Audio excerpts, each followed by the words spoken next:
বিপদে পড়ছে, আমার তো মনে হয় মুরগি চুরি করতে এসেছে। ঘুরে কি হবে, এই রূপ এই ঘর, আমি এত দেখছি এত। আসলে আমার একটা বউ আছে বুঝছেন, পরীর মতো সুন্দর, ওর নাম হলো ঝুমুর।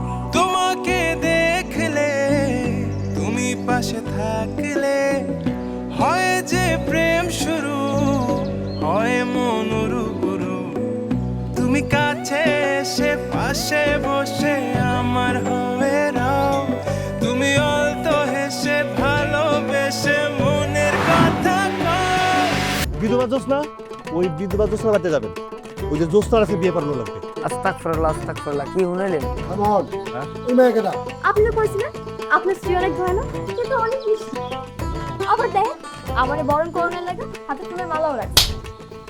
খবরদার আর একটা কথা বললে ওর মতো তোরে আমি এমনি অজ্ঞান করে ফেলবো। কি আম্মা, আমি কই ঘুমামো? তুমি তোমার স্বামীর লগে ঘুমাবে, পাহাড়ের লগে ঘুমাবে। ওনারা খাবার দিতে যেতেছি। তুমি ওনারা উনি বলে ডাকো কেন? আমার এটা ব্যক্তিগত ব্যাপার, আমি কারে কি ডাকবো না ডাকবো আপনার জিগায় ডাকতে হইব? দেখলে পুরা বিলের বাচ্চার মতো দেয়া যায়, কিন্তু কথা কয় পুরা। তাই না? আপনারা দেখছেন না পুরো একেবারে হাতির বাচ্চার মতো লাগে, কিন্তু কথাবার্তা পুরো ছাগলের মতো। আপনি তো আমার স্বামী, আপনি মানেন আর না মানেন আমি মানি।